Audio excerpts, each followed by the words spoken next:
Well, good Sunday evening, everyone here from China. Time check we have is 10:13 Beijing time. I hope you're all doing well this Sunday because I'm doing pretty great here in the city of Chongqing, China, and I have an amazing show set up for you. Of course, Cyrus is my sidekick, and we have some great guests that have joined the panel tonight for, well, you guessed it, China's surveillance.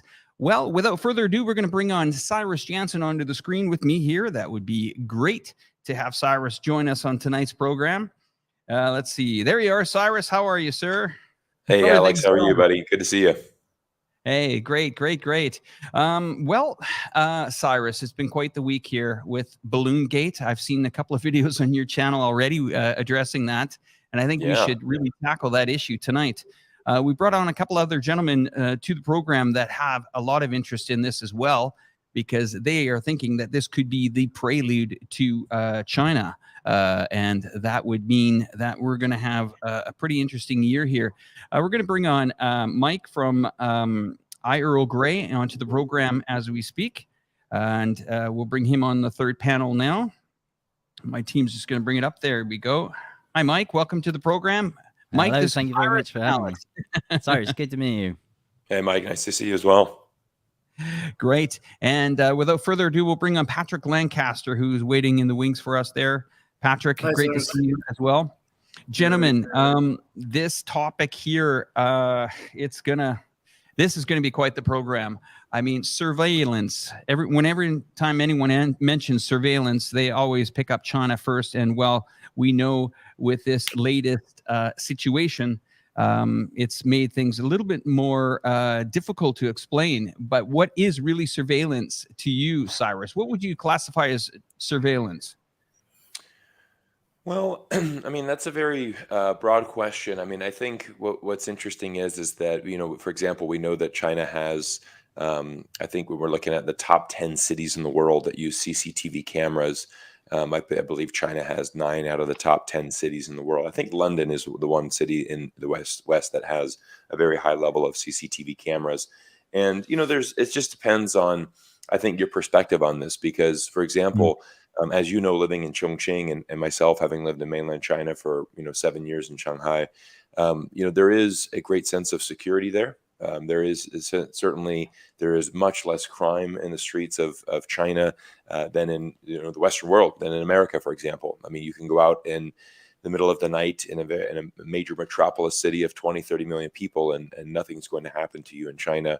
You're very safe. You're not going to take that risk in, kind of like America, right? You're not going to go walking down New York City at midnight by yourself, with a wallet and watch and cell phone, and you're going to be more strategic about what you're doing here in the West.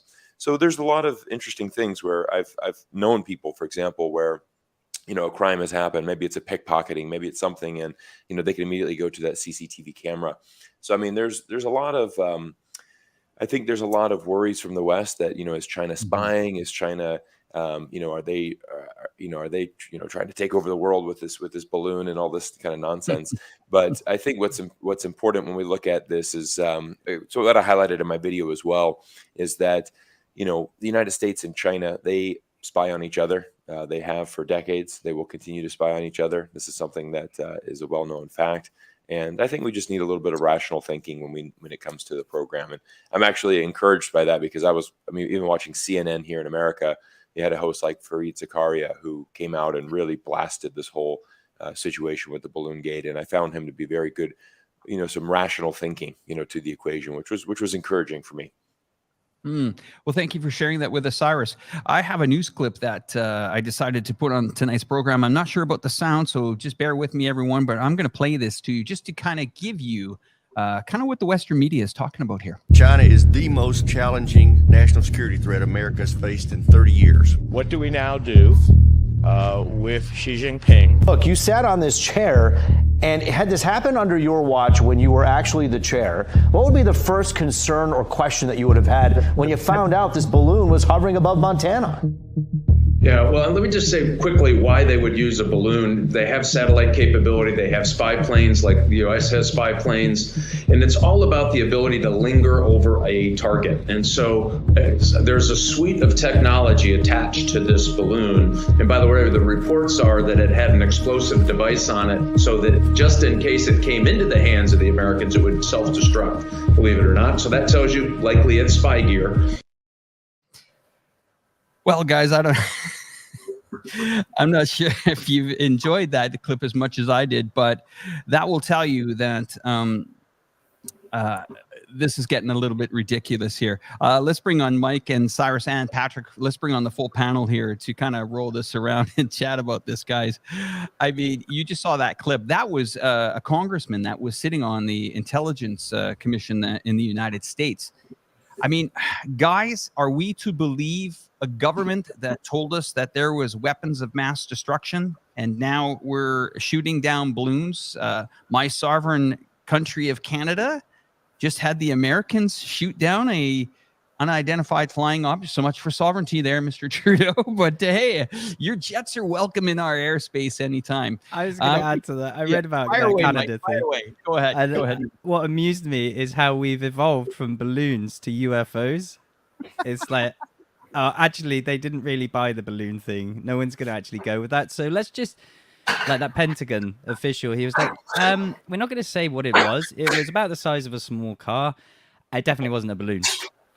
It's like, okay, trust me, bro. It's like, nice. Well, Mike, I mean, you're living in, I believe it's St. Petersburg. Am I correct on that? Correct.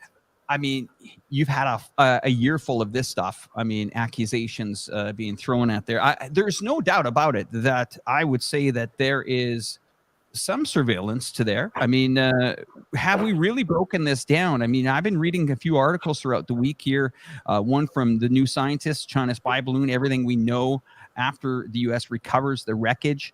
I've also am going to bring on a three-dimensional 3D kind of like an instrumental thing. You know, anyway, I'm going to bring it on later so you guys can kind of break it down with me. But I mean, this is the kind of thing. I mean, and Patrick, you're in a war zone down there. I mean, in the Donbass area. I mean, things must be zipping, flying around all over the place. I mean, what would they consider a threat? Anything in the air? A bird? Well, I mean, it's kind of pretty interesting as far as the unidentified flying objects, because there's a lot of that going on here as well. There's reports all over the internet about how Russia shot down this unidentified flying object near Rostov. But the fact is, there's things flying around, rockets, drones, everything flying around all the time. And every once in a while, that word unidentified flying objects get puts into it, when in reality, it was just a normal action of the anti-air missiles shooting down either a drone or a rocket from the Ukrainian side. But as far as the balloon, I mean, as Cyrus has said, the United States and China has been spying on each other forever and are going to continue to do it. I mean, this balloon violated the airspace of the United States and should have been shot down immediately. It shouldn't have been allowed to just linger. The same way, if an aircraft breaks the borders of China, if a United States aircraft did it, they'd shoot it down immediately. So, I mean, it is what it is. Countries spying on each other and breaking their borders. I'm not convinced they were spying on the US, though. Well, do you think it was just a weather balloon that happened to fly across? I don't believe that the Chinese just sent up a balloon, took a roll of a dice on, they predicted the wind patterns, let's say, and they go, oh yeah, it's gonna go over, and the US won't notice this, surely. These balloons, these same type of balloons, were over the United States in when Trump was in office as well, and he didn't even know about it. Information just came out, him saying he wasn't even aware when it happened. No, I'm more inclined that it was, as China claims, a sort of, what do they say, a civilian sort of monitoring device. So yes, it was surveillance. They were surveilling the atmospheric conditions, so they claim. So we can agree it's surveillance, but I don't believe it's the purposes that America claimed it was. And incidentally, in Russian media, in RIA Novosti, they're citing Global Times, which we must be aware of, an unidentified flying object found off the coast of Shandong province in China. What? Is this the US striking back with their own balloons? I mean, is this balloon wars that we're involved in now? Yeah. Just to crack you guys up, I'm going to play you guys something that I witnessed yesterday here in Chongqing. Okay? Not a balloon.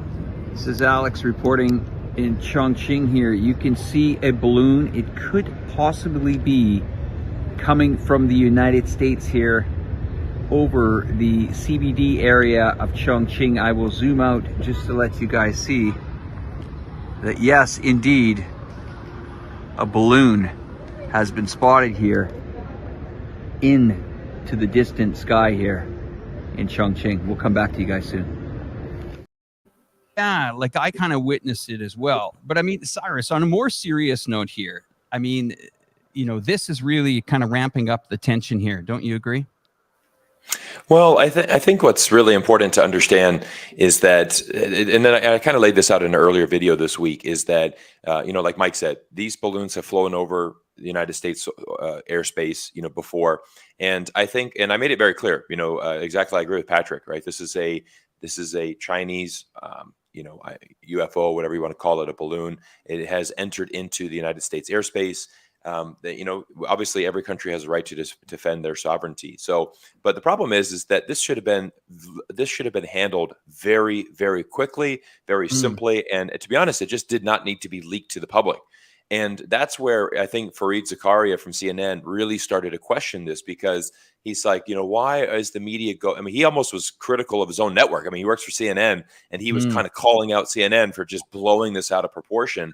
And I think that was a really important perspective to understand, because when we look at this, I mean, again, if you have a balloon in your airspace, okay, well, you know, the United States is the most powerful military in the world. All right, we can certainly sort this out. And, you know, this is a very swift internal decision. Let's take care of this balloon. No big deal. And again, but again, there's something more to the story here when you have the media going crazy and you have politicians going absolutely nuts for 7 days. What are we going to do? Republicans, take it down now. Democrats, no, we don't know. You know, and it's basically paralyzed. And in many ways, it actually makes me think like, wow, could China just launch more balloons just to totally throw the U.S. government off guard? I mean, if our government in Washington, D.C. gets completely distracted for 7 days over a balloon, I mean, that's just very embarrassing. I mean, this should have been dealt with in an hour, and just, you know, all right, what is this the situation? It's a balloon. Take it out on. Okay, what's the next problem we need to solve? But yet it paralyzed D.C. for 7 days. It's ridiculous. But gentlemen, we have two Americans on this panel. I mean, guys, you know, when I was a kid, I mean, you would see things floating around in the air all the time. I mean, now is it going to be, you know, are people going to start freaking out that, you know, balloons are flying around? You know, somebody said before we started the program, are they in trouble? They were at a kid's birthday and they let a balloon go off. I mean, I'm trying to see the serious note of this, but let's get more into the surveillance itself, and let's really tackle this topic here.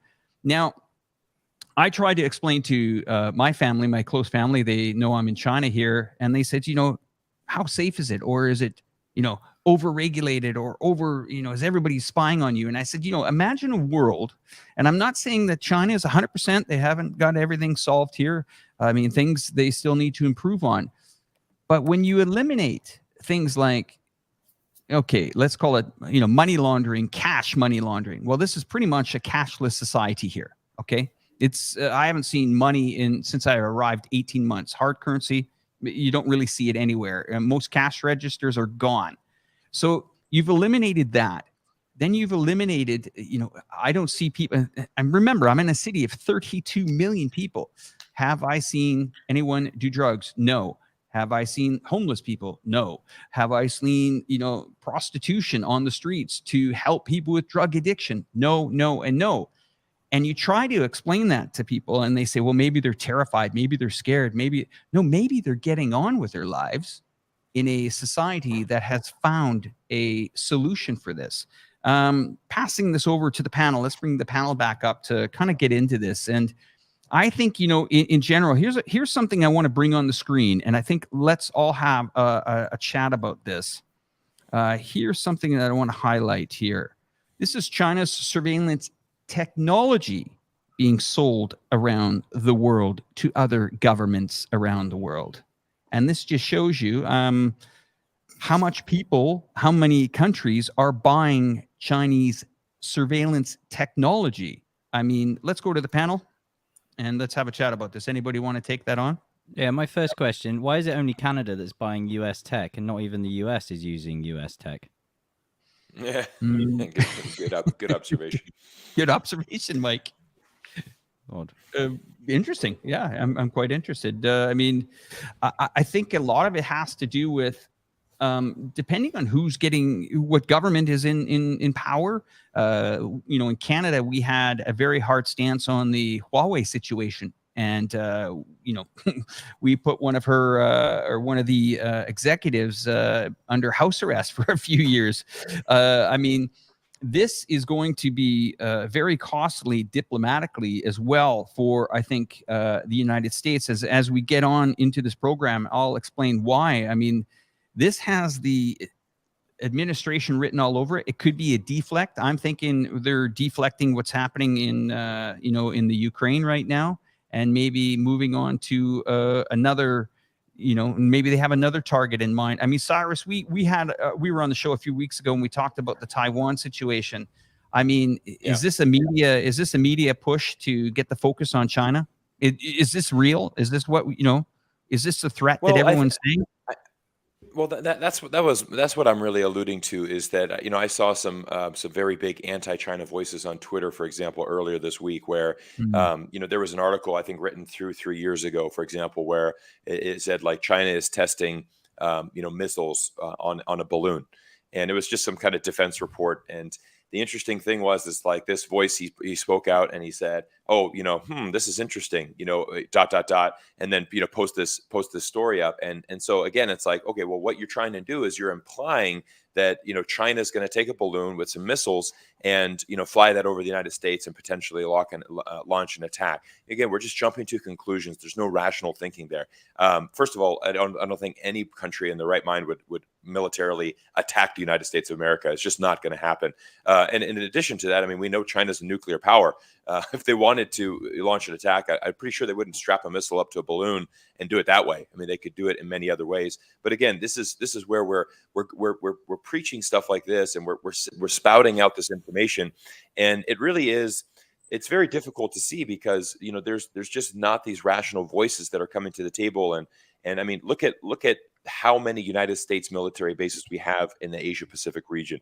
I mean, we have China surrounded with hundreds of U.S. military bases. We are constantly flying our military jets in, you know, airspace in Asia. We're flying it through the Taiwan Strait. We're putting our naval vessels through there. I mean, no doubt we're gathering intelligence on what China's doing in the region, what everybody's doing in the region. I mean, there's not a country in the world that spies better and has the more advanced technology than the United States of America. So, I mean, we just have to be more rational about this and just understanding it's like, I remember a couple of years ago, when they closed the Chinese consulate in Houston, and they're like, oh my gosh, we believe that there's a spy potentially working in the Chinese consulate. I'm like, you mean to tell me we don't have a spy working in American consulate somewhere in China? Like, of course we do. You know, it's just, you know, this is what superpowers do, you know, and so let's just kind of, you know, proceed with a little bit of rational thinking, some caution. And again, our goal, you know, with China, you know, especially from an American, you know, foreign policy perspective, our goal should be to de-escalate tensions with China. It should be, you know, finding peace in the Taiwan Strait. And that's where I'm against things like Nancy Pelosi going over there, you know, because there's no purpose for her to go to Taiwan. You know, McCarthy, our new House Speaker, he's like, we should have every member of Congress go to Taiwan. Okay, the reason you say that is because you want to piss off China. There's no purpose for every congressman to go to Taiwan. If there was a genuine purpose for it, then yeah, that's fine. But what is our end goal there? Sorry, I'm going off a bit of yeah, no, but let me add to that. I mean, what is our goal there? What is the goal there for some of these senators? Well, I mean, it wasn't too long ago that Lindsey Graham was there. pumping his hands in the air, ready to sell them arms into the billions of dollars. I mean, Lindsey Graham was there. John McCain was there. We're going to be there. I mean, the same two characters that were, in the Ukraine. I mean, these boys, this is the military industrial complex on full alert, and they're ready to rock and roll. I mean, they've got manuals for this. This thing that I've just brought up on the screen here, how democracies spy on their citizens. This was written last year in the New Yorker. Now, for all the things that I put on the screen today, they are all in the descriptions below. I've got all the links in there. If you guys want to follow along during the program, you can. But this story was amazing. They were talking about this Israeli company called Pegasus, and how Pegasus was infiltrating a lot of the mobile phones. I don't know if any of the panel know about Pegasus, but and if you do, bring it up during the program. But Pegasus is a spyware developed by an Israeli get this, guys, cyber arms company. Okay, cyber arms company, NSO group, that can be covertly installed on mobile phones. Well, this got big tech upset. This article is amazing on what it really exposes. WhatsApp, that was bought by Facebook for $19 billion a few years ago, caught on to this. And they had major meetings, and this is a remarkable story that they go on to talk about, who put this software there? How did it get there? Who are they spying on? And they were, then the government got involved in it, and the government was very concerned about it. And the government said, wait a minute. And you just have to read this story. It's remarkable on how sophisticated and how the funding, some of these military budget fundings, a lot of it goes towards this kind of thing. Pegasus they've been hit all over the place, and they've been sued by, I think, Apple for, getting into their phones. But these guys are very covert. The spyware can be installed on devices running certain versions of iOS, Apple's mobile operating system, and as well as the Android devices. And this is the go-to company for, we'll call it surveillance. Now, let's have a chat here, guys. Surveillance. I mean, Mike, you're in Russia. People always bring up surveillance, big state. Let's hear it. So I'm just laughing at that article about Liz Truss, whose iPhone was hacked by Kremlin agents, that came out a while ago. That was 29th of October. I remember that story because Edward Snowden talked about this, didn't he? Quite at length about how your phone was this device that was used against citizens. I mean, when you said about who are they spying on, 9 times out of 10, it seems it's their own citizens, like the US. And we can say that that allegation is leveled at China, it's leveled at Russia, most governments. It doesn't seem to be, particularly in this case, that they're actually targeting an external threat. It's usually targeting their very own people. We've had this with propaganda, and recent laws changed in the United States. With so far as surveillance goes in the Russian perspective, I don't think people credit Russia with the level of technological capability, which I think is wrong of them. But they don't as much what they say with China, with UK and US, they credit them with that sort of ability. So I don't really see this kind of surveillance in Russia. I think people still imagine blacked out Volgas and Ladas and a very Stalin-esque form of surveillance. Let me add to this, Mike, and this is where I'm going to bring Patrick into this. I mean, this is another older story here, but Reuters unveils documents exposing Israelis' tracks in Myanmar 2021 coup. I mean, this type of technology, I'm almost certain, is going on in the areas that you're covering right now. It has to highlight. It says monitoring of citizens. True, but they were going after NGOs and trying to persuade them to destabilize. And Brian Berletic really breaks this down in a lot of videos that he does. But here's using technology. Here's also spying on either, we'll call it, governments that are in power, how to destabilize them, how to go about that. I mean, Patrick, your views here are important. I mean, you must see a fair amount of I don't want to. I would let me rephrase that. You must see a fair amount of surveillance stuff where you are. I mean, drones whipping all over the place. Well, yeah. I mean, there's definitely a lot of reconnaissance and surveillance goes with drones, but many different types. But now, as many people have seen, these drones are not only used for the surveillance, but also active combat by dropping grenades and mortars and things directly from the ground. They'll launch these drones over the front line and in real time see their target and drop the grenade on top of a soldier's head. And that happens that's actively every day being used on both sides. Do we know what, and I don't want to really, do we know what company these drones are? DJI. Yeah, they're the most common ones that are used. And of course, the Ukrainian side has the Bayraktars and the type, and Russia has the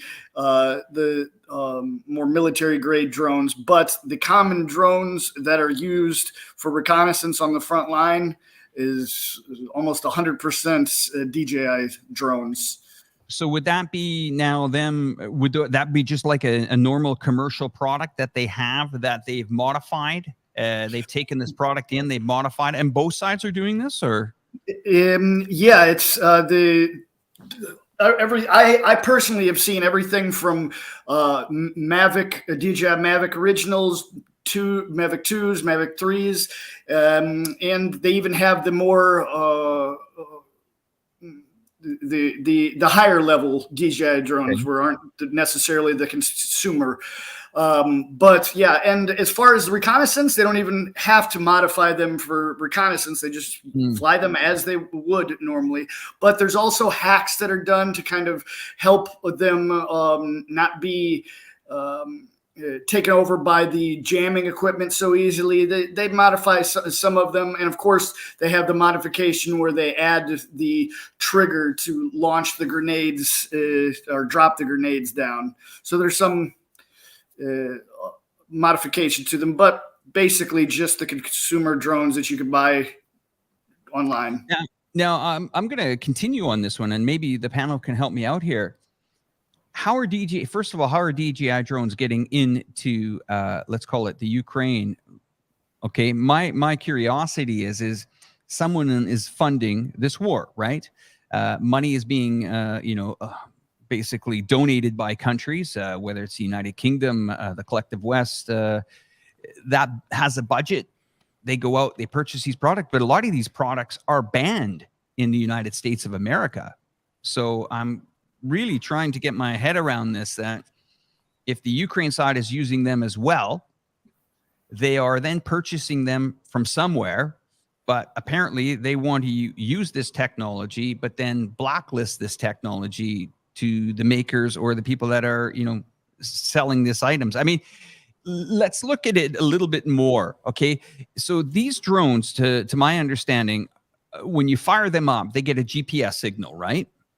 So are they, and maybe Cyrus, you can help me out on this one as well.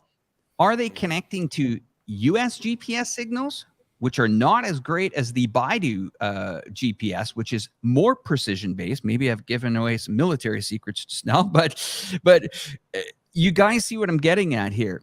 That if the GPS systems are shut down in certain parts of that territory, then some of these drones just cannot maneuver the way they are. They're all built on the, whether it's cellular or, GPS. Maybe some people in the comments can help us out as well. You guys know what I'm getting at there? Do you guys?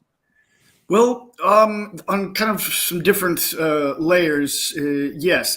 The GPS satellite system does function in the war zone, but as far as buying the equipment, the drones themselves, DJI has closed official sale of these drones in both Russia and Ukraine, but it's not stopping the soldiers from getting. I know some that actually just use AliExpress to have the drones mailed over. So, I mean, there's no questions the drones are getting in to Russia and Ukraine one way or another, whether it's on the Russian side through Armenia, Azerbaijan, and Georgia, are just mailed straight from China. And I mean, it's uncommon to see a frontline position that doesn't have a DJI drone. It's very uncommon. So are they, and I know I keep digging here, on the surveillance stuff here, but are these like suicide missions for these drones? They just go and they drop and maybe they make it back? Or, I mean, are they just going through these things? Do you walk and see just drones just littered throughout the war zone, Florida? I mean, this is quite fascinating, if you ask me. It's quite fascinating.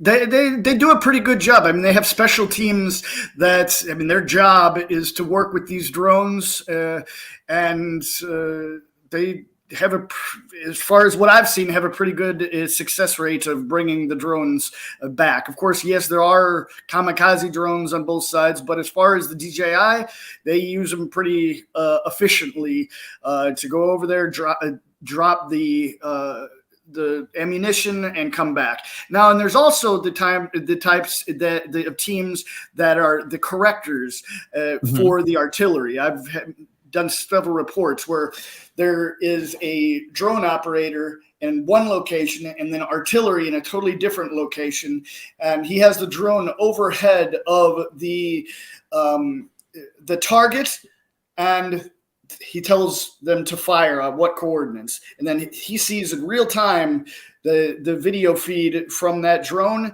and sees that the explosion was a little bit too far to the left or the right of what he was aiming for, and he would talk to the artillery operators over the radio and tell them, okay, go a little left or right, and then they would eventually hit their targets. I mean, Patrick, back to this surveillance stuff here. I mean, these drones, they're giving off coordinates as well. Even the person that's operating them, depending if you have an independent, let's say, a mobile phone from maybe another country, a SIM card in there. I mean, all this must be tracked. They must be tracking mobiles, because most DJIs, you got to plug in your iPhone or your Android phone unless you have a controller. But I mean, isn't this putting that person, at risk being in that area? Have you, even putting these things in the air? I mean, they do have a sound to them. They're not completely stealth and silent. Yeah, they definitely are trackable. Like when I was talking about the hacks that they have, there's actually a specific one that they changed kind of some of the programming of the DJI drone to kind of disconnect it from the trackable side. Now, I'm definitely not an expert on it, but there are little things they do to kind of lower their electronic signal or a searchable signal, I guess you could say, and they put it into action. Boy, oh boy. I mean, we did read reports earlier in the year about some Russians that were at soldiers that were at a party. I don't know if there's any truth to the story, but that it suffered quite a loss due to mobile phone tracing and tracking, and this whole thing, about the surveillance in China. I have to say that, if we're looking at military budgets in the world, as Cyrus was saying before, the U.S. has one of the largest budgets for military. I mean, they must be, either buying some of this technology, Cyrus, or, and implementing it into a lot of their technology as well. It has to. Yeah, I just kind of go back to the point of, I mean, if we're talking about spying and we're talking about, I mean, look at Edward Snowden. I mean, that's just we could just simply say, just say his name and why he's in Russia, why he left America, and what he exposed. And I mean, it's he's, like he says, I think in his Twitter bio, he says, I used to work for the government, now I work for the people. And, his whole life is dedicated to exposing that fact. And I mean, and it's in some regards, I mean, we know this, for example, just with the power of social media. I mean, I want to go to kind of, for example, we look at networks like Facebook and Instagram and, the power that they have. These are actually very, very, very powerful because they actually control more they control more than the government. And, we know that we can, you can persuade people by, for example, I watched this movie called The Social Network, and they had said that, how, Facebook, they were using Facebook to control democratic elections in regions in Latin America where the United States wanted a certain person elected. So they would, manipulate that data, and they would be able to control the people's vote because of how they could make, certain ads they can make appear and things like that. So it's a very interesting thing. I mean, I just want people to move away from this hysteria, and I want people to just approach things with a more rational thinking. And I don't think we need to fear China. I don't think we need to fear China that they are, spying on us, or that they're going to launch an attack against America. And even with the Taiwan situation, I mean, I've spoken about this very simply. It's just not. There's no way like China would. I don't see China invading Taiwan anytime soon. And I mean, they've stated that it is their goal for peaceful reunification. So I mean, it's really a lot. In my opinion, is that we're jumping to conclusions. We are, making something appear that is not there, and that's really a very dangerous thing. And again, that's the first thing that CNN. Fareed Zakaria said. He's like, we have to take this with a grain of salt, because it's the same media that told us about weapons of mass destruction, that brainwashed American citizens, that manufactured consent. And we've seen that. That happened in Vietnam with the domino theory, where, the United States conditioned our American citizens, hey, we need to go into Vietnam and fight this communism, or else the entire Asia Pacific is going to be communist. That was a lie. We got involved in that conflict when we lost that. We lost in Afghanistan. We've had so many military failures. It's ridiculous. Well, it was quite interesting to see 2 missiles used in the last week that weren't used on other countries to destabilize them, and they were used for balloons. Maybe that's what they can use them for in the future. I just want to also add to today's live stream that our hearts and souls go out to these people that have lost their lives here in Turkey. That is devastating, and as well in Syria with that earthquake. Pretty devastating news to see here. If we look at some of the headlines here today, this was in the Los Angeles Times. Of course, they're more focused on the missile downing objects in the U.S. airspace. As well in the Canadian Toronto Star, Justin Trudeau orders the Canadian and U.S. fighter jets to shoot down an unidentified flying object over central Yukon. As a Canadian, there is not much out there in the Yukon, and don't you Yukoners get upset with me, because there's not much going on up there unless you're in the gold mining. We're going to continue on here in the local story here in Chongqing. We have what it's called the Chongqing Blue Sky Rescue Team. They were sent to Turkey, and they actually have saved 1 or 2 lives there. It's quite an interesting article. You can read that at our Bridge News as well. We continue on. Again, East Bay Times here, flying object shot down.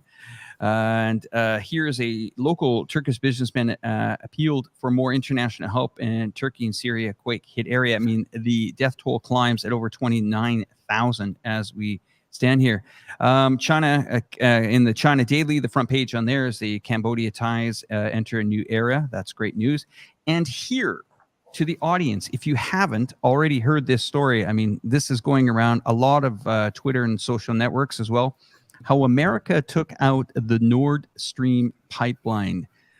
This is quite the story. I'm going to pause on this for a second here, and just really how America took out the Nord Stream pipeline. The New York Times called it a mystery, but the United States executed a covert sea operation that was kept secret until now. That story is also in the link below. I mean, I read that. It's a long read, okay? It's quite a long read. And let's move on a little bit. We're going to come back to China in a bit here, but here's some news that I'm sure the rest of our panel can help us out.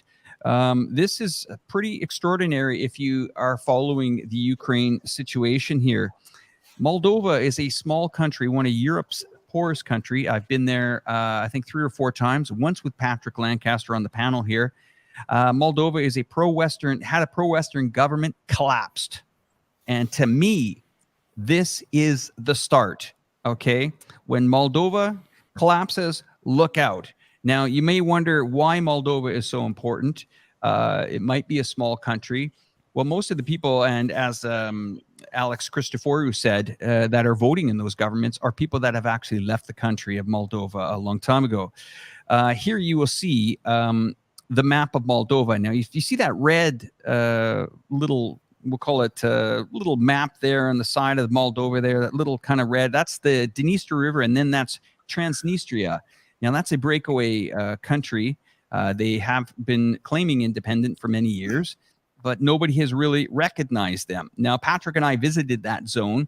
It is being protected by the Russians. There are, to my understanding, 1,500 soldiers still protecting that zone. They have their own passport. They have their, they do speak Russian. They have their own currency there as well. Now, how interesting is this? Well, if Moldova falls, Transnistria is definitely going to come into place here. And then this war gets pushed back to, I would say, to the door of Europe. And I'm going to take that slide off there and just chat with the panel again, if we can bring everybody up here. This to me, I mean, when Moldova falls, guys, this is pretty serious business now. Mike, I'll go to you. Yeah, sure. The point I'll make is we haven't heard much about this region really in the news since quite early on in the special military operation, when Arestovich was talking some smack about Transnistria, how they were going to mount an attack from Ukraine. The reason being that Transnistria had large stockpiles of Soviet caliber ammunition.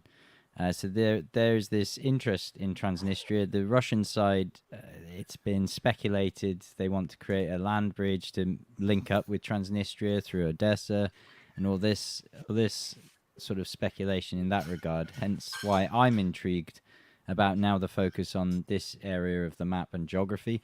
I've heard reports of Romania and troop movements, some US troop movements through there, with the idea of going through to Odessa. So I'm wondering if that's why Moldova is the focal point. We've had a missile supposedly enter Romania's airspace, later denied. So there seems to be some shift and change of focus there.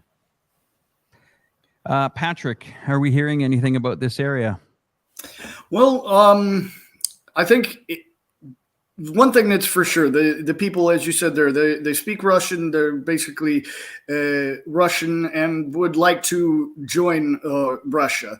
Now, initially, when this back in February, when this all escalated, everyone thought that Russia was going to push along the coast of the Black Sea and meet up with Prinestrovia there. But obviously things didn't kind of play out the way people expected.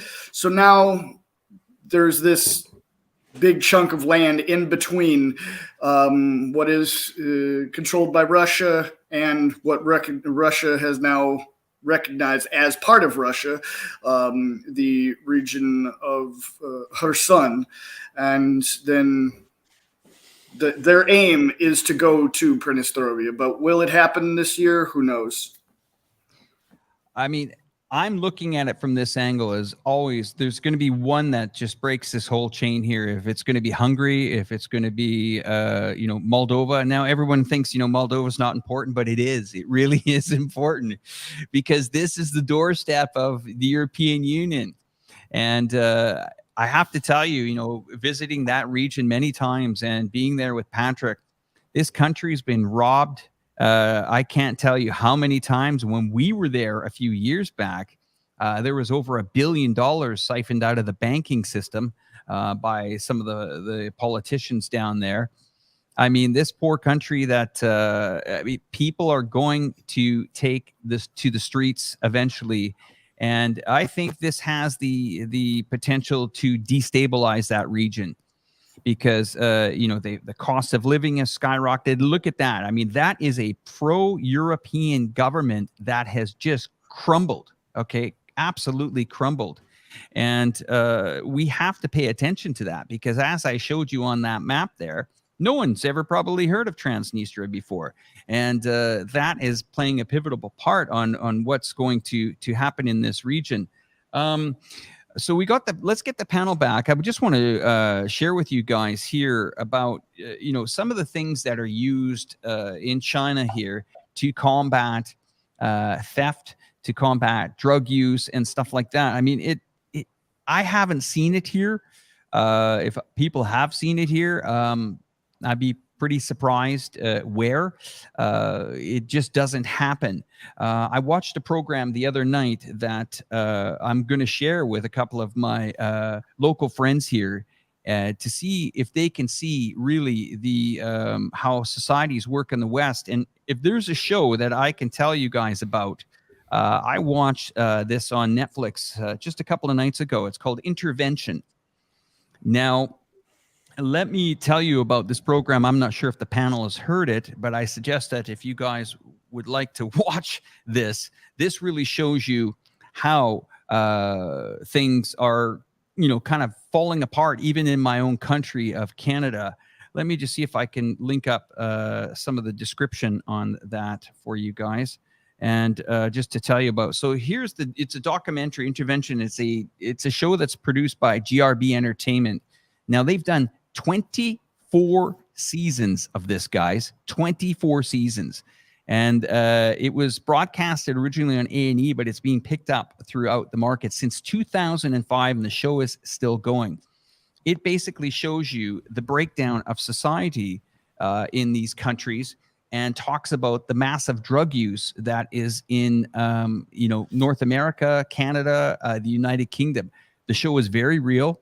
The cameras are rolling. It's not fake. It's not set up. But this kind of stuff, if you watch that documentary tonight, this is why China does use surveillance equipment, to my understanding, is to better society. And I'm going to go to Cyrus about this because, Cyrus, we've covered this many times. It's so hard to tell people why we have CCTV cameras here. People, the initial thing is they're watching you. Over to you, Cyrus. Well, I've actually watched that film on Netflix, and it is quite the. Like you said, it's 24 seasons. I think there's 12 episodes a season. I mean, you can kind of watch one or two, and it's intense. I mean, there's a lot of people that have. We have a huge drug problem here in North America. It really is an epidemic with the opioids, especially in Canada as well. I was living in Vancouver the last 5 years. If you go down to the east side, that East Hastings Street in downtown Vancouver, you can't go there. It's just an absolute, it's terrible. It's just horrible conditions. It looks like a third world country. It doesn't matter what time of day you go down there. There are people just on the side of the street, in the middle of the street. Just needles everywhere. It's an absolute problem. I'll go a little off script here. What we're seeing is in a lot of these very big cities, and they're very liberal. They're very, I saw this video that went viral here in America yesterday, for example, where I think in the state of Oregon, you can get a certain card. It's like it's called like the Oregon Trails card, and it's basically like a supplement from the government that allows you to get free water. So people are going into the Costco, they're getting cases of water, and then they're going out in the parking lot, dumping the water, and then they're returning the empty bottles for 5 cents a piece. And then they're taking that money and going to get drugs. So so these people, it was like viral on Instagram yesterday. My wife shared it with me. And it's shocking because, the government's giving out bottled water, and they're like, well, it's 5 cents a carton. So they're just dumping all of this water in the parking lot of Costco and then literally flipping around 5 minutes later and going right back in and getting cash, to do drugs and things like this. It's a huge problem. It's a massive problem. And it's also, I don't know. It's really hard. We look at Seattle, for example, just south of Vancouver, and how that city has transformed. And the issue is that, people that, I think when you get to that very far left side, they're all about defunding the police. We shouldn't be arresting people. Police shouldn't have guns. Everybody needs to be open and free. Well, when that happens, then it turns into chaos, and you have tents everywhere, homeless people everywhere, drug problems. You can't walk down the street safely. I have a contact that does. This is quite crazy, actually. I have a a friend of a friend that is a realtor in Beverly Hills. So obviously very affluent area in America. And they had some Chinese clients who had purchased a very nice house, and they were so frustrated because in that area they would have homeless people, on the sidewalk outside of their $1 million house, multi-million-dollar house, and this in the city won't allow them. It's like, well, the sidewalk's public space. And the same thing, these people are like, well, it's not fair that you have this $1 million house. It's not fair that, you have these things, what about us? And, you cannot remove these people from outside of your house. So the Chinese people were so frustrated because they don't want to have homeless people outside on their out their sidewalk. And then the problem is, so they wanted to sell it, but how can they sell it? No one's who's gonna buy that house with homeless tents on the sidewalk? So they're super frustrated right now. And this is like things that are happening in America that are just really blow your mind. But I have to say though, Cyrus, then you can look at that in two ways, right? Like the housing costs in some neighborhoods have got completely out of control where people just cannot survive. The other thing that right. And the other thing that we can look at here is how and there's a lot to say that, the use of fentanyl has skyrocketed. I mean, Singapore combated it.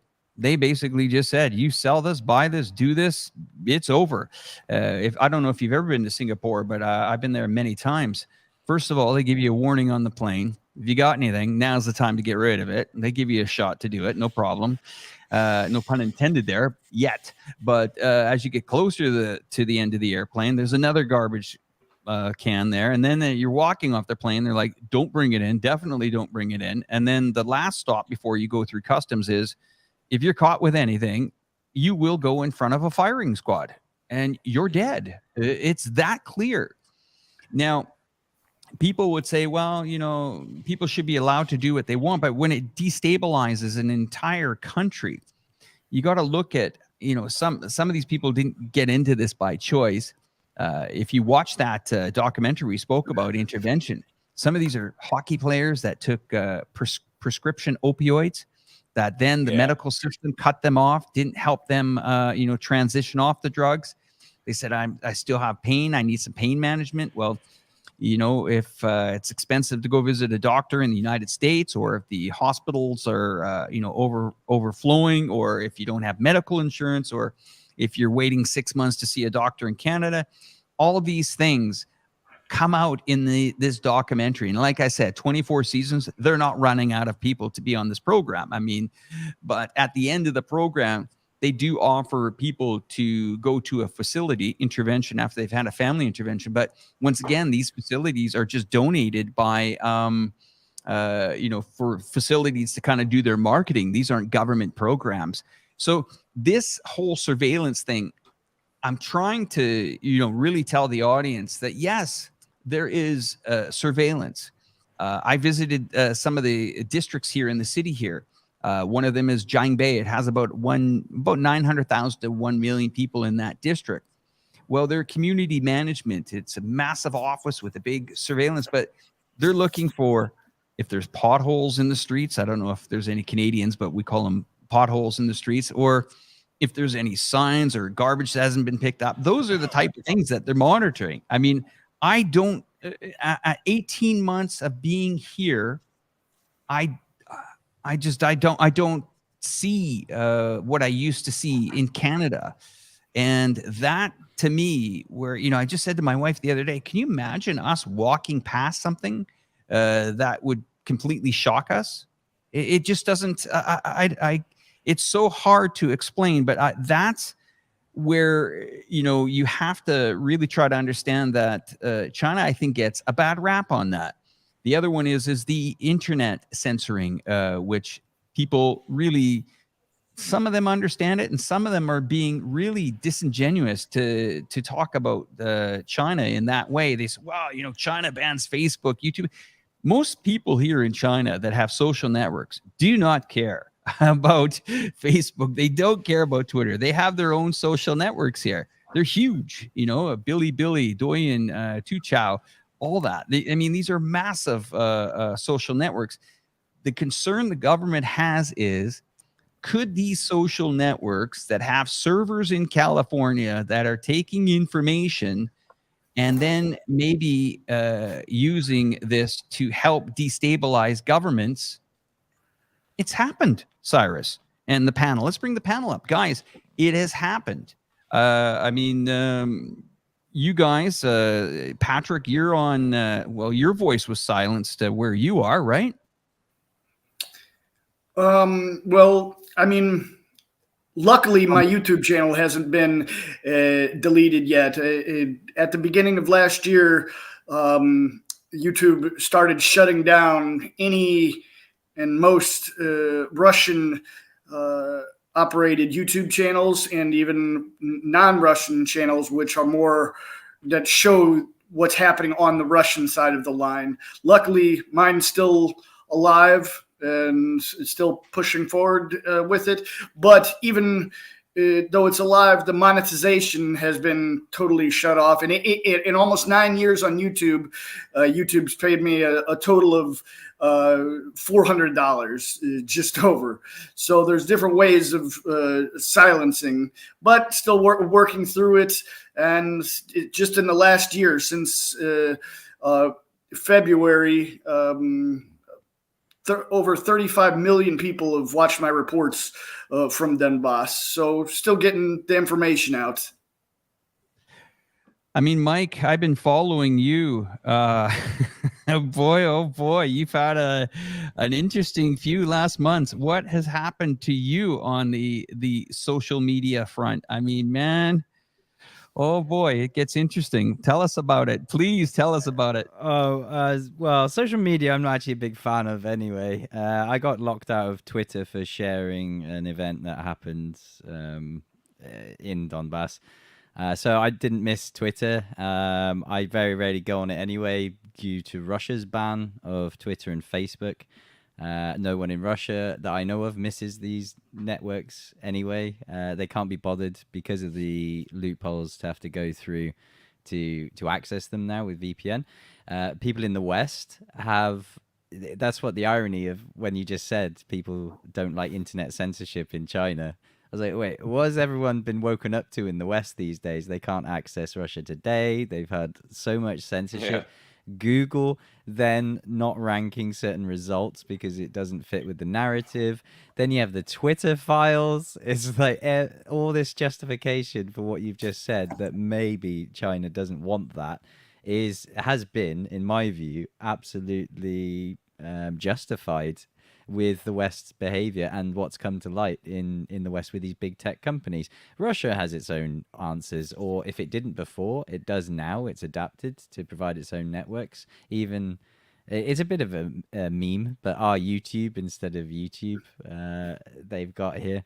I haven't been smacked as hard as Patrick because I believe, aside from recently when I did go to Donbass on 3 different occasions, I've sailed close to the wind, but I've kind of covered the news coverage, a bit like Al Jazeera claim.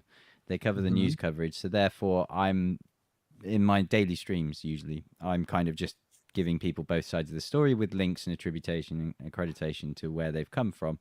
I understand that I had my videos from Donbass noticeably throttled, I would say. Yep.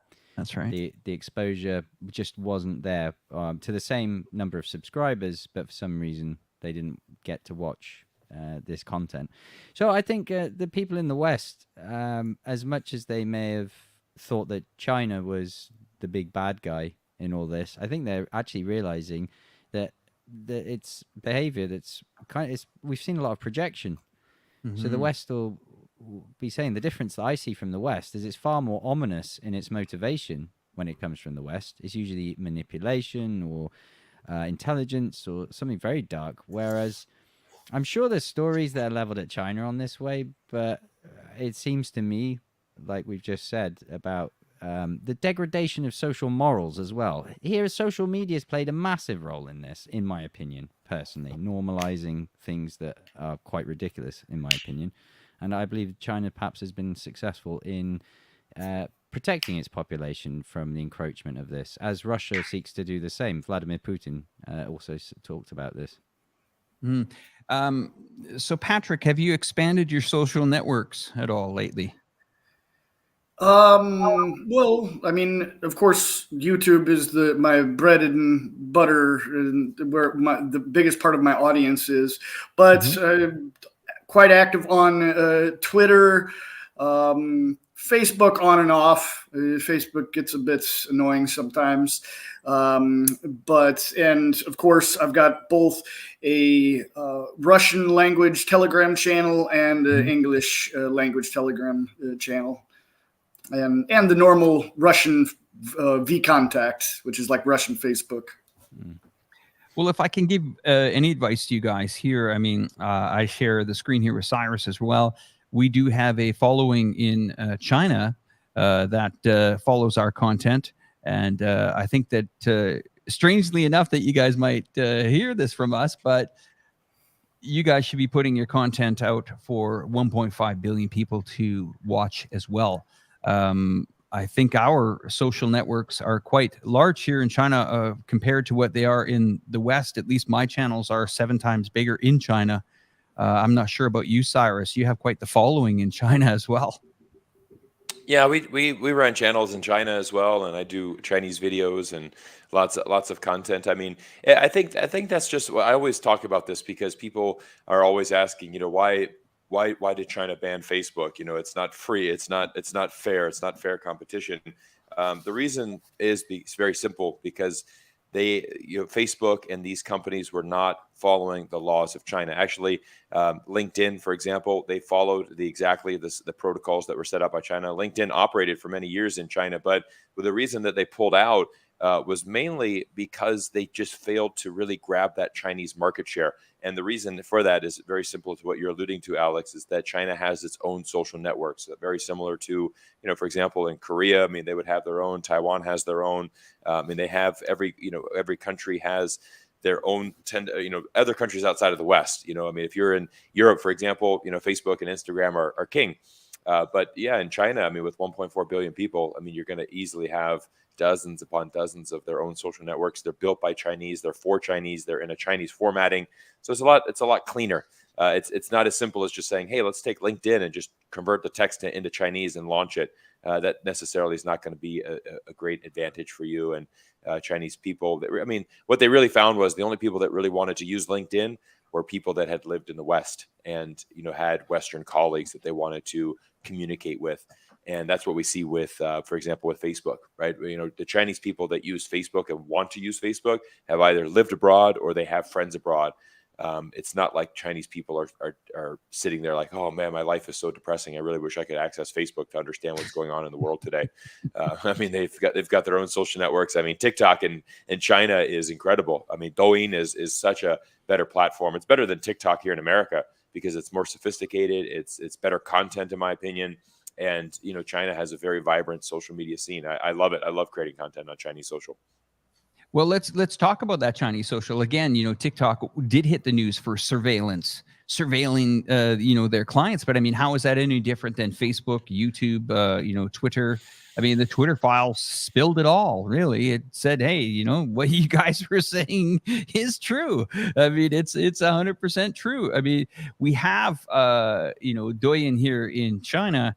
I have to say, though, some of the technology used to monitor certain things, let's call it content that shouldn't be listed, does get taken off quite quick. And it doesn't necessarily sit there like it can or elude by other channels. I mean, here in China, I mean, if your content, as long as you're not putting crazy stuff that would get banned anywhere. I mean, China is pretty good at filtering out what should go on these networks.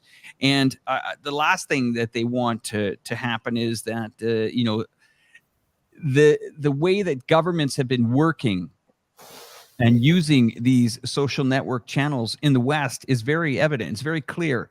I don't know if the panel has watched or read some of the Twitter files that have come out here. I mean, it's pretty alarming. The stuff that I talked about tonight, how high tech, is spying.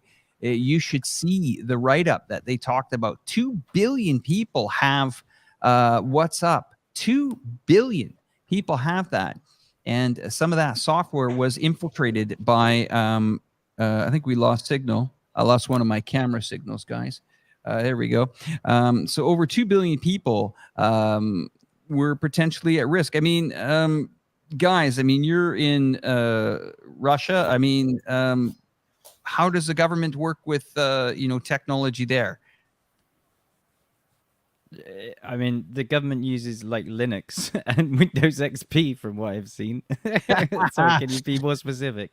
Well, I'm trying to say, like, are these, really, like, is your social networks that you have there? I believe Telegram is a big one that you guys are using, right? Mm-hmm. Yeah, Telegram, Can you go full on, or is there a limit? Fairly liberal on Telegram. But there are limits, aren't there, Patrick? Yeah, on Telegram, it's pretty open. I've never been banned or suspended or anything directly on Telegram. But what gets you on Telegram is actually Google that censors the comments that comes the comments of the posts themselves on Telegram. It's not Telegram; it's the Google Play Store that any app, Telegram app downloaded from the Play Store. Google has the power to block the comments. It even comes up blocked by Google. And the only way you can get around that is to go to the website of Telegram and bring the app down directly from Telegram. But other than that, the posts don't really get suspended. And as far as VK, I've heard of one or two instances where on VContact posts were taken down just because of gore and shocking content. But other than that, politically, not really. Can I ask you guys also, I mean, about surveillance in these countries since we're on it? What have you heard about China's surveillance from either the media where you are or just, general groups talking about it? Is it what you think it is? What's your guys' opinion on how China, monitors its adversaries and also its citizens? What's your thoughts? Well, I'll report what's sort of said in Russia, and that's very little. There's anything that I would give you would have been from what I've heard or seen from the West. It's funny you mention it now. I'm scanning my brain through all like the media that I read in Russia every day, and for the past 5 years I've been here, I don't think I've ever seen any comment on it. I mean, Patrick, your thoughts as well. I mean, this is. I used to hear it probably at least once a week from someone would always target, China. Well, I mean, being over here, like Mike said, there's not much directly from Russia, but so yeah, everything we hear comes from the West as well. The kind of the standard TikTok, balloons, and whatnot. I mean, is there really any way for us to kind of, get around this surveillance? I mean, if you look at all the technology that we use nowadays, I mean, there's no real way of being disconnected from it. But then there's this fear of people that, I'll give you an example. As the Canadians, there was quite a we'll call it protest last winter, I believe, with the truckers. Now, what surprised me about that, it wasn't the initial protest or what people were upset about or anything like that, but it surprised me at how fast the government moved with our own Charter of Rights in Canada, our Canadian laws, and how fast they managed to get banking information out of an American firm to then unilaterally seize bank accounts within 48 hours of our own citizens in our country that had donated through a third-party website. That is pretty extraordinary how that happens. And that really, there was a tipping point for my mother who, she's, God bless her, she's 80 years old, but I got to tell you, most of the things that she said has come true. But she said, Canada, we Canada's a little bit different than most countries. And then about, a year and a half ago, she said, something's going on. And I think, they're ramping up the surveillance here. And then sure enough, she knew some people that actually had their bank accounts seized. Can you imagine that? Having a bank account or assets. I mean, that's how quickly it can move. And, when we hear things here that if you ever hear stories that there's runs on banks here, I'm not sure how that happens because most people are using digital wallets here. So, I mean, Cyrus, some of these stories do get out of hand, but then again, some of them are very real, like what happened in Canada last year. And Mike, I also want to say to you that wasn't it you that were the target of was it an NGO or something? I read on your community channel a bit back that you were Disinfo Labs in that regard. Graham Phillips was sanctioned in a similar way by the UK government, if that's what you're referring to with his bank account.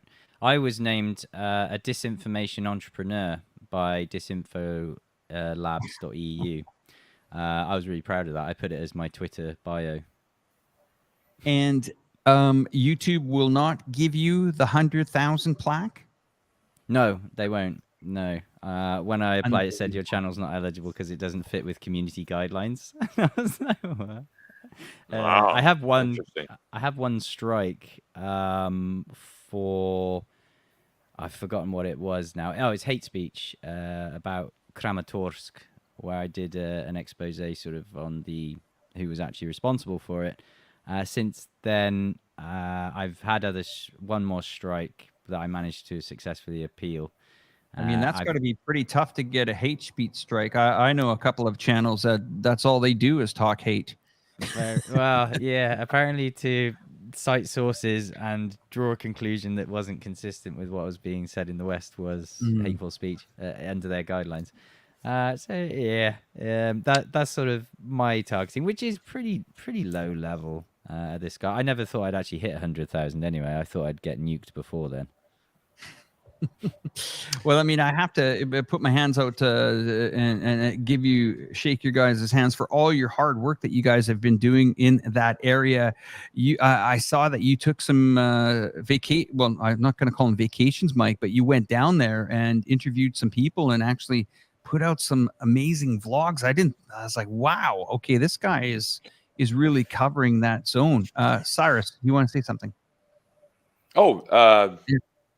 No, I was sure.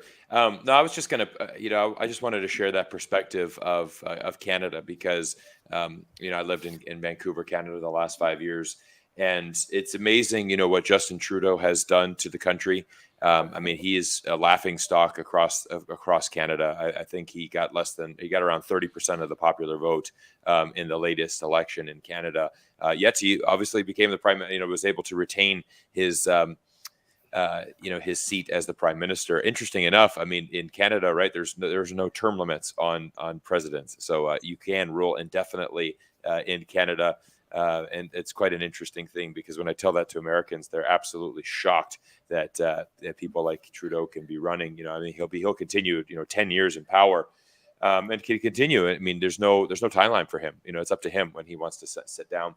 But it's very sad. I think it's very sad for Canada that they went down that road. I mean, Justin, just to kind of give everybody some extra context, Justin Trudeau invoked a national security law to immediately come in and freeze the bank accounts of anybody involved in protesting.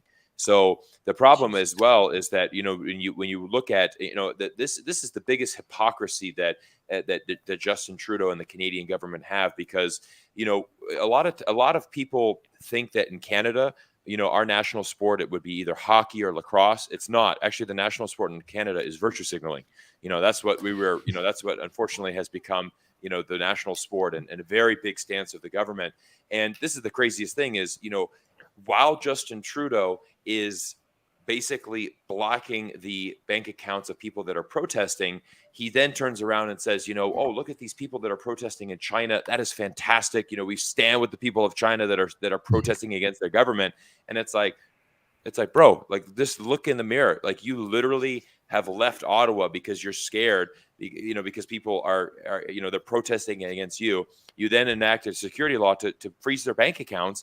And, there were stories of like mothers, single mothers that are donating, hey, here's $20 to your cause. Thanks for standing up for our freedoms, because this is what's supposed to happen in our country of Canada. And then all of a sudden, oh, guess what? Your bank account is now locked for the next 30 days. Oh yeah, I'm a single mom with 2 kids. How am I going to pay my mortgage? Tough shit. You have no, you go figure it out. So it's really just it's absolutely just astonishing the stuff that's happening in Western countries. But yet we sit on this soapbox and we preach and we virtue signal to China and other countries. To be honest, it's just it's absolutely, my wife is a proud Canadian citizen, and she has just been so embarrassed by the Justin Trudeau government, and it's sad. She's just like, I'm very sad because I love Canada, I love my country, but I just, with this clown in office, it's just become it's an embarrassment. And so it's very, very. I just wanted to kind of offer a little bit more deep dive and perspective on that. No, and I appreciate you sharing that, Cyrus. People are going to remember what's happened in these last couple of years. They're going to remember. Australians are going to remember that their own government, an Australian passport owner, was not allowed to go back to their sovereign country as a citizen, even during a pandemic. The Canadians are going to remember. The Americans are going to remember what happened. This has really pushed a lot of these governments to show their cards. This term New World Order, or what other term we call it nowadays. But, people are going to remember. This is far from over. We're seeing a lot of these court cases go before a judge now. And especially, I don't want to keep going on about Canada, but, people are challenging this. They're waking up to seeing what's going on. I think they're waking up to this conflict that's going on in Europe and saying, wait a second here. Wait a second. Whoa, slow down a minute. Why has my life been turned upside down? Why has my electricity bill gone up 200%? And the government's starting to make choices for them, which they think is the greatest. You got to think about it. Look at Estonia, a small country of, I think, 900,000, donating 10 jets. Do you know how much 10 fighter jets cost? And this is a tiny population, the size of a small district here where I live. These are life-changing decisions that these governments are making. People are waking up. They're watching programs like this. They're watching the Patrick Lancasters, the Mike Jones, the Cyruses, the Alex Reporterfy medias and stuff, putting our neck out. We're not sitting in basements, talking about what's happened. My feet are on the ground outside that door, 5 meters there. That's China. I walk on Chinese soil. I see things. I report to you guys the best that I can. Cyrus, I know you're dying to get back here, and you will soon. We're going to be doing lots when you get back here. But then, Patrick, I commend you as well. And I've told you, back up that YouTube, because that kind of footage is going to be used in a tribunal in the near future. I guarantee you, the footage that you have tells another side of the story that has not been told on Western media channels ever in the last historical archives. In the historical archives. It absolutely, blows my mind that people still, there's a reason why your channel that is not and for the viewers, and maybe the viewers can tell us where you guys are coming from tonight, so we can get a sense of what our audience is. Maybe just post it in the comments box. But Patrick, your channel was demonetized, and for the average person watching, that means that he gets no revenue from YouTube, but his channel has grown astronomically in the last year. And you know why? It's not because he's out there advertising and getting funding from these channels. People want the truth. All of these channels that are on this screen tonight continue to grow because they've had enough. They've had enough, and I don't know. I went off on a little bit of a rant there, but Mike, you've experienced, and Patrick, you guys have experienced a lot here in the last year. It's got to be difficult to continue with these channels. Can you share your thoughts? I'll let Patrick go. Well, I mean, we just try the best we can to get the information out, and sometimes we succeed and sometimes we don't. But right now, we're succeeding in getting information out that the Western mainstream media just totally ignores and flat out tries to hide. Like in all my reports, I tell people, don't just watch my channel, watch channels on the other side as well. Because if you just watch my channel, you're not going to see everything. And if you just watch reports from the Ukraine side of the line, you're as well not going to see anything. So you need to do your best to educate yourself with as many different sources as possible and make an educated decision on what you want your opinions to be. So you're not just guided like sheep by the mainstream media. Well, thank you for sharing that, Patrick. Over to you, Mike. Well, the reason that these channels have grown, in my point of view, is because people have been sharing them. That's the only way. YouTube has done its best to throttle, to minimize the reach that our videos get. So I believe that it's the viewers that are watching that are then saying, "Hey, you got to see this." So we wouldn't be here. We wouldn't be able to really do this or get the message out there without the people that then watch and share. From what I've seen. And Alex, you give me a lot of imposter syndrome by saying I've been on the ground in Donbass or whatever. I did. You can call it a vacation because compared to what Patrick does and the things that Patrick reports on, mine was very much a very leisurely approach. I dealt mainly with testimonies and after the fact, whereas Patrick is very much on the ground, almost seconds after these instances. Well, Mike, I think the comment is about, there are people out there that want to seek the truth. There are people that go to the ends of this earth to do it. I mean, you organizing, getting on a plane, just going down there and educating yourself. I mean, this is going to be, a life-changing event. 10, 20 years from now, you'll be sitting in a room and you'll be talking to someone younger and they'll be saying, hey, what happened? It was the moment that I went through when my father came home and told me that all hell is going to break loose in Yugoslavia. He said, they're going to break it up. And I said, Dad, what are you talking about? My dad was in the Navy. My grandfather was in the Navy. And he says, look, the Americans are pushing. They're going to go. They're going in. And I said, impossible. Well, 12 days later, a 78-day aerial bombardment blew that country into smithereens, and there was an underlying reason for it. It's all coming out now, of course. Most of those countries are part of the European Union now. Croatia got the best coastline, and Serbia was kind of just, sandwiched in between of everything. But everyone wonders why Serbia is taking their stance they are taking now. Just look at history, man. I mean, maps have been rewritten, and these conflicts, they do send a message to us, but we're in an information society now that we can share this. We can see these independent journalists go out there, and I commend you guys. Continue to do it. Cyrus, you're, a bridge between the United States and China. I mean, we got a life outside of these YouTube. I mean, we have our businesses and things to do as well, but we're here, pretty much on a daily and weekly basis. Yeah, I'll add to that, Alex. We were talking about, we started these YouTube channels in the pandemic, and it was really just to try to bring a little bit more clarity and a bit of rational thinking to when we're looking at China. I mean, I'm looking at this. I'm looking at a tweet right now. This guy. This is Vivek Ramswamy. I'm not sure who this guy is. But he's got around 200. Yeah. But sure. Do you want me to just screenshot it and send to you? Or sure. Here, I'll try to put it on the program. Yeah. Well, anyways, I want people to understand. What's the best way for me to send that to you, Alex? WeChat's fine.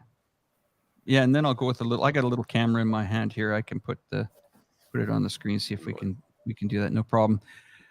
But let me get this up. So, but basically, I mean, again, I agree with Mike. People are sharing the content, and there's just people want to hear this. They want to hear both sides. I like what Patrick said, right? I mean, if you're wanting to understand, and I'll be the first to say I'm not an expert on Russia, Ukraine. I try to understand from both sides. To me, it's a very confusing situation. There's a lot of things going on. I'm never going to say that I'm an expert in that. But, interesting enough, like I've met some Russian people here in the United States, and I'm like, hey, you know what? I met a lady that just got back from Russia. She's like, yeah, I went back for, a holiday. I wanted to go back to my hometown. And I was just like, oh, what's it like there? Like, what are people thinking? And, I'm trying to learn as much as everybody else. I mean, I'm just trying to stay curious and trying to educate myself. But again, the people want to hear, they want to see both sides of this, because we know in Western media, we're just not getting the full story when it comes to China. And I do want to say, I feel very encouraged, because when Alex, let me send this to you right now. Yeah, sure. Because when I talk to people here in America, I'm actually very encouraged, because all right, there you go. Bring this tweet up. It's quite an interesting one. Yeah. Give me a sec. I'll find it. Because, I think many people, I always say this, many people fear China. And the biggest reason for that is a lack of understanding, right? If you, and 99.9% of Americans, they've never had a chance to travel to China. They've certainly never lived in China. They don't have an insight into the culture, the history, how Chinese people are thinking. And for example, when I meet with people, I've met with, very far right wing, very conservative people here. And I'm like, yeah, I used to live in China for 10 years. Oh, really? Oh, what's it like living in a communist country? And then I kind of share with them a different perspective.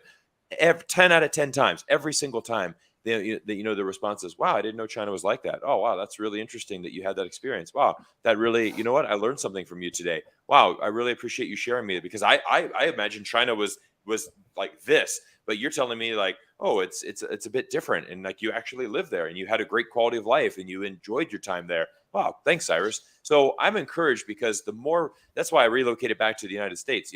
My family's here. I want to be close to here, but also I'm like, I have a bigger job to help more people around the United States understand China, because, the go ahead and bring up this tweet when you get it. We're going to break that down, because it brings in a really different perspective of what people are preaching. And I'm going to show everybody exactly, what this,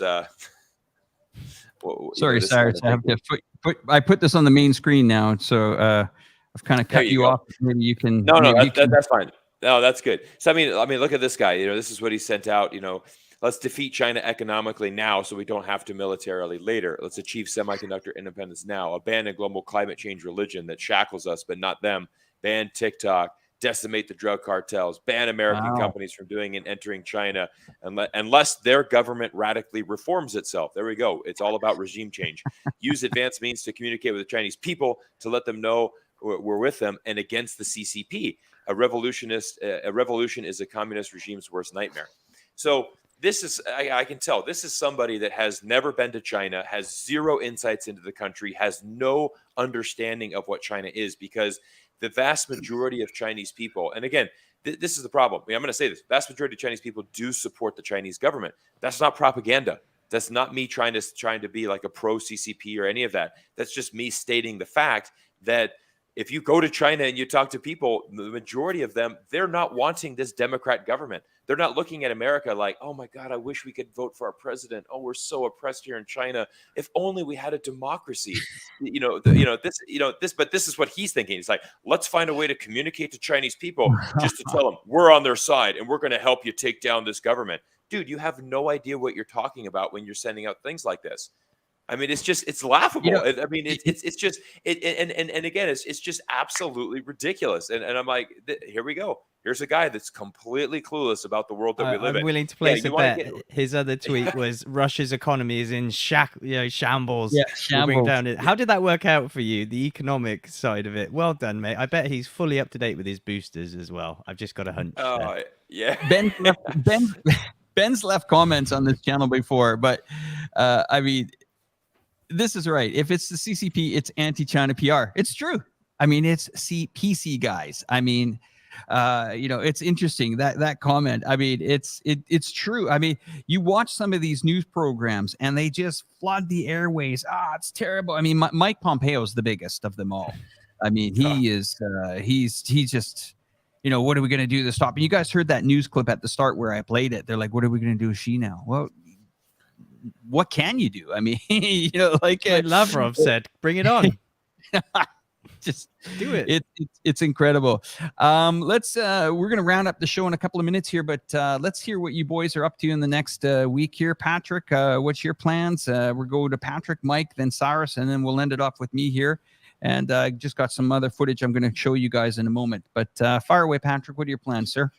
Well, actually, last night I arrived in Moscow, and I'm working on a report here with some of the locals.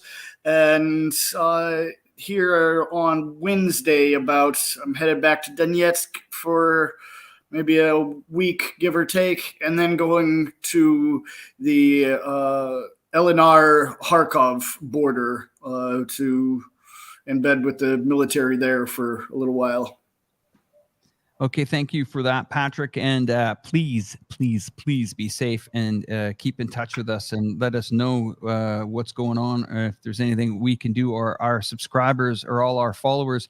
Please subscribe to Patrick Lancaster's channel on YouTube, as well as Facebook and his other social networks. I've seen them there on Twitter as well. We're going to go over to Mike in St. Petersburg. That's correct. Am I right on that?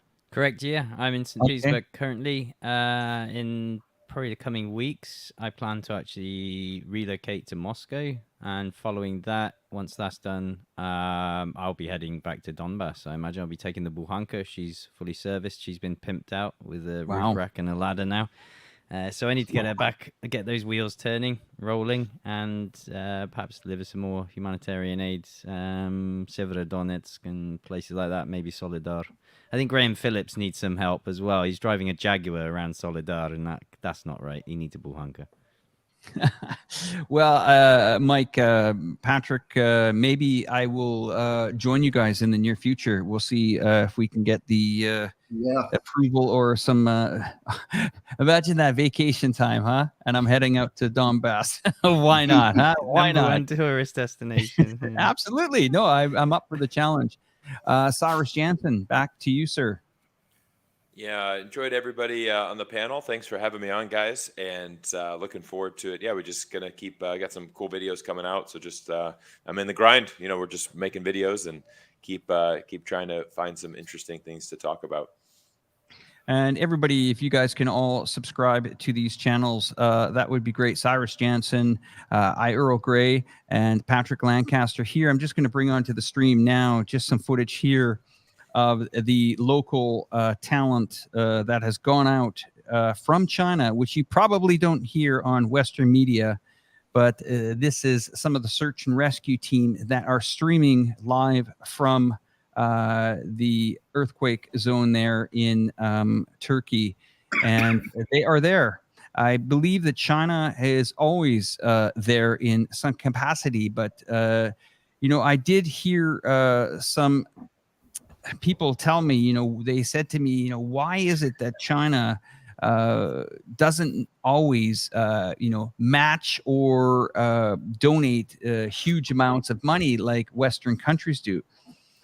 And maybe you can help me on this one, Cyrus. I believe that China, and maybe I could be wrong on this, guys. I'm just speculating on this, but it's from my understanding that China is there, of course, to donate, to volunteer, but sometimes they're not always wanting to necessarily just throw money at a situation and hope some of these NGO or these organizations are using this funding, correct? Do you have any experience on that, Cyrus? Do you know what I mean by? Well, I think China has over the years, they've always been very benevolent in as far as donating means. I mean, we even look at that in the COVID. I mean, they've been donating vaccines around the world. I mean, they've even in the early days. I mean, they donated ventilators and PPE to the United States. When we were at our worst wave back in in 2020. I mean, China's done a lot of charity, but also let's not forget in 2008, Sichuan province got absolutely hammered by a earthquake. That I was on the ground there. That was actually. That was absolutely incredible because eighth largest in the world. Yeah, I think over 50,000 people passed in that. But what happened was I was in Shanghai, and we felt the earthquake in Shanghai. That's how powerful it was. I was actually walking down Nanjing Xilu, which is one of the big pedestrian streets there, and people were literally coming out of the high-risers just screaming earthquake, earthquake, and we felt like some tremors. We were thousands of miles away. But that being said, there was huge charity efforts all over China, huge amount of resources allocated to Sichuan to help that area rebuild. So China also has that experience, so I wouldn't be surprised. I think, I want to be, I'll try to be a little bit more clear what I mean by that. I'm saying that China, they would prefer to show up with rescue teams, show up with the manpower, show up with the equipment, instead of saying, here's some donations, let us know. I can guarantee that China will be part, or in some part, trying to contribute to the rebuilding of that country. I mean, you lose 29,000 people. We're hearing as many as 5 million people could be homeless in Syria. I mean, these are huge numbers. And that's what I'm trying to say, is that, they're not necessarily massive donators financially to organizations, but they are big volunteers and big donators when they are there to, I would say, maybe manage the situation better. Is that give you guys a little bit more clarity? With Russia's side, Russia very quickly sent out 2 IL-76s filled with Russian emergency services to help rescue. So from what I've understood and seen, Russia is very similar. They'd very rather give practical, actual help than just throw money at it. And for the Western audience, imagine if just 10% of all those weapons packages had been donated to the cause for Turkey and Syria. I think the populations would be far happier that their tax money was sent to that cause than for supplying the military-industrial complex. Yeah, it's kind of a hard thing to explain, but when there are issues or problems, they have the ability, the Chinese have the ability to really organize things quickly. I mean, you can see they're already on the ground there. They've saved some people's lives already. This is just I'm not going to say just a team, but these are people that have got on the plane, flown over there. And most of these situations, they're very complex when you arrive. I mean, Haiti went through, a brutal earthquake many years ago. Thailand went through, an astronomical tsunami that, aid workers just couldn't get there. This is the footage from the Chongqing Blue Sky Rescue Team, where they arrived in southern Turkish city of Malatya. I mean, that is hard to explain to people, but that's how China does things. Anyway, guys, we're going to leave it at that. I just want everyone to subscribe to all the channels below. It's been a pleasure sharing the screen with these great gentlemen this Sunday evening. We all got busy lives. We're going to get going here, but we're going to leave you guys a little bit of an intro. You guys take care. Thanks for watching, everyone, and subscribe to all these channels. All right, take care. Bye-bye. Bye-bye. Bye.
you.